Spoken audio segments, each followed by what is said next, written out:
Hello दोस्तों, कैसे हैं आप लोग। मैं उम्मीद करता हूं कि आप लोग बहुत अच्छे होंगे।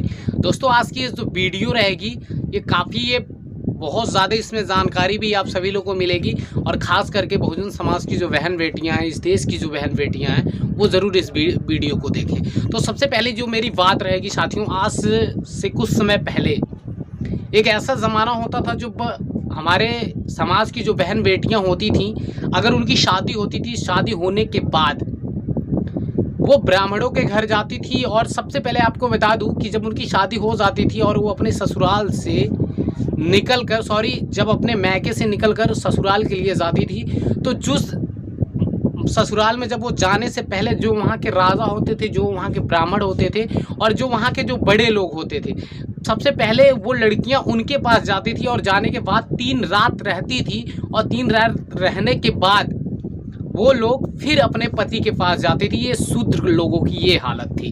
तो आपको बता दूं, उसके बाद क्या होता है, जब वहाँ से होने के बाद तब वो अपने पति के पास जाती थी। अब आप सोचिए, बचपन से जब भी इंसान जब पैदा हो जाता है, उसके बाद पैदा होने के बाद जब वो साल भर, 1.5 साल, 2 साल का जब भी हो जाता है, मतलब वो अपनी चीज़ों को जान जाता है, हर चीज़ को पहचान जाता है। पहचानने के बाद उसके दिल में एक ख्याल होता है कि बड़ा होऊंगा, कमाऊंगा और कुछ करूंगा और शादी करूंगा।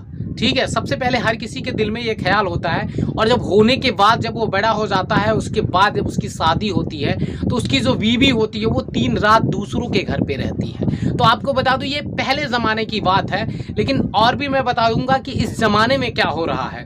उसके बाद आपको बता दूं कि एक बेटी होती है और एक उसका बाप होता है। जब वो बाप अपनी बेटी का जब शादी करता है, और शादी करने के बाद पहली बात तो ये होता है कि आजकल के इस ज़माने में ये चल रहा है कि लोग अपने कलेजे के टुकड़े को देते भी हैं और उसके साथ साथ दान दहेज जो भी चीज़ होता है वो भी चीज़ दी जाती है। लोग मुंह खोलकर मांगते हैं, लेकिन आपको बता दूं वो बहुत गिरे हुए लोग होते हैं जो मुंह खोलकर मांगते हैं। एक बाप अपनी बेटी को हंसते हंसते मुस्कुराकर वो विदा करता है, और विदा करने का आप सभी लोग देखे होंगे कि जब भी पूरा साल बीत जाएगा लेकिन लड़की कभी नहीं रोएगी, लेकिन जब उसकी शादी होगी, जब वो अपना घर छोड़कर, अपने माँ बाप को छोड़कर वो अपने पति के पास जाएगी, तो वो रोएगी ज़रूर। तो सबसे पहली बात तो ये हो गई। और दूसरी बात है साथियों, उस जमाने में जब मनुस्मृति थी, मनुस्मृति के ज़माने में आपको बता दूं कि मनुस्मृति में ये साफ साफ लिखा है कि एक औरत जो है वो अपने पति के सामने खड़ा नहीं हो सकती, और अगर उसका पति अगर वो मर जाता था तो उस औरत को जिंदा जला दिया जाता था। ये आप सभी लोगों को पता होगा।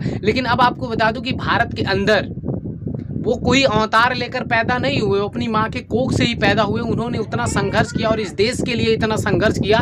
आज हमारे देश की जो महिलाएं हैं वो इस चीज़ को चाहे समझें या ना समझें, लेकिन आपको बता दूं कि बाबा साहब डॉक्टर भीमराव अंबेडकर जी ने जो हमारे देश में जो संविधान चल रहा है और सदियों से, एक तरीके से बहुत दिनों से चलता हुआ आ रहा है, वो बाबा साहब डॉक्टर भीमराव अंबेडकर जी के संविधान में साफ तौर पे लिखा गया है, जितना जेंट्स को जगह दी जाती है उससे ज़्यादा इस देश के अंदर महिलाओं को जगह दी जाती है। अब आप सोचिए, आज इस देश की महिला जो मर्जी वो कर सकती हैं, चाहे वो प्रधानमंत्री बन सकती हैं, चाहे वो मुख्यमंत्री बन सकती हैं, IAS BCS जो मर्जी वो बन सकती हैं। लेकिन एक वो ज़माना था जब भारत की जो बेटियां होती थी, भारत की बेटियों को अपने पति के सामने खड़ा होने का अधिकार नहीं था। अगर उनका पति अगर वो मर जाता था, मरने के बाद उसको जिंदा जला दिया जाता था, अग्नि परीक्षा ली जाती थी, मतलब तमाम चीज़ें थी। लेकिन अब आप देखिए, अगर कोई लड़की है, कोई लड़का है, अगर उसकी खुशी है, अगर उसके साथ रह रहा है, दोनों की शादी हो गई, अगर उन दोनों में नहीं पट रहा है और नहीं आपस में बन रही है, तो वो तलाक भी दे सकते हैं, इतना भी अधिकार है।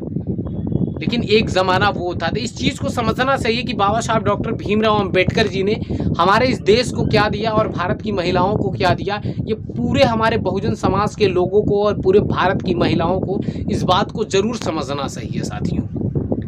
आप कहीं पे भी देखे होंगे, आप हमारे समाज की बात कर लीजिए, अगर अदर समाज की अगर कोई बहन बेटी रहेगी, अगर हमारे समाज का कोई लड़का है, तो जो इज्जत और मान सम्मान जो हमारे समाज का जो लड़का वो भाई दे देगा, वो कभी अदर समाज में अगर हमारी बहन बेटियां चली जाएं तो शायद उनको नहीं मिलेगा वो सम्मान। तो ये मैं आप लोगों से बात करने के लिए आया था साथियों। मिलते हैं फिर अगली वीडियो में, और आपको बता दूं कि अच्छी अच्छी बातें जो भी चीज़ें होती है मैं ज़रूर आप लोगों को बताने की कोशिश करूंगा, लेकिन बताना मेरा काम है, समझना आप लोगों का काम है। तो दोस्तों प्लीज़ अगर आप मेरे चैनल पे नए हैं तो मेरे चैनल को आप ज़रूर सब्सक्राइब कर लेंगे।